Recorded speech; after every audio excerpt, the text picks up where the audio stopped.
বাতিল হয়ে গেল রবিবারের ডুরান্ড কাপের ডার্বি। ইস্টবেঙ্গল মোহনবাগান ম্যাচ হচ্ছে না কালকে।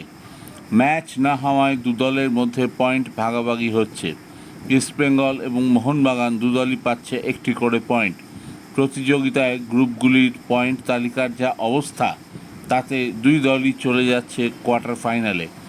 সম্প্রতি আরজিকর হাসপাতালের ঘটনার পরিপ্রেক্ষিতে ডার্বি বাতিল হতে পারে এমন সম্ভাবনা শোনা যাচ্ছিল গত দুদিন ধরে। শনিবার ডুরান্ড কাপের আয়োজকদের সঙ্গে বিধাননগর পুলিশ কমিশনারেটের পুলিশ কর্তাদের বৈঠকে ডার্বি বাতিল করার সিদ্ধান্ত চূড়ান্ত করা হয়।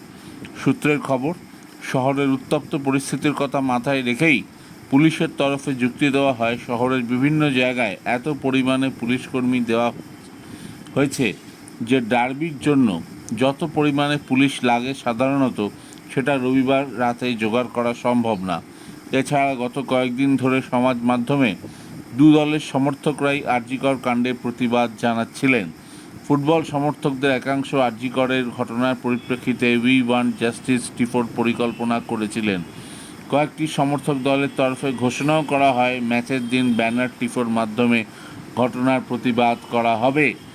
এই ধরনের টিফো পরিস্থিতি আরও জটিল করতে পারে বলে আশঙ্কা ছিল পুলিশের। সব মিলিয়েই তাই রবিবার মানুষের সুরক্ষার কথা মাথায় রেখে, প্লেয়ারদের সুরক্ষার কথা মাথায় রেখে এবং টুর্নামেন্ট যাতে নির্বিঘ্নে পালন করা যায় সেই কথা মাথায় রেখেই ডার্বি স্থগিত রাখার সিদ্ধান্ত নেওয়া হয়েছে। রবিবারের বড় ম্যাচের টিকিট বিক্রি শুরুও হয়ে গিয়েছিল। পিটিআই জানিয়েছে বিক্রি হওয়া টিকিটের পুরো টাকা ফুটবল প্রেমীরা ফেরত পাবেন। একই সঙ্গে বর্তমান পরিস্থিতিতে কলকাতায় প্রতিযোগিতা আর হবে না বলেই মনে করা হচ্ছে। সব ম্যাচ চলে যেতে পারে জামশেদপুরে। সেখানে গেলেই টুর্নামেন্ট সাবধানে আয়োজিত হতে পারে এবং ইস্টবেঙ্গল এবং মোহনবাগান নিজেদের পরবর্তী ম্যাচও খেলতে পারে। যাই হোক, এই ছিল শনিবার দুপুরের আপডেট। যদি আমার খবরটিকে ভালো লেগে থাকে আমার চ্যানেলকে বেশি করে লাইক অ্যান্ড সাবস্ক্রাইব করুন। ধন্যবাদ, থ্যাংক ইউ ভেরি মাচ।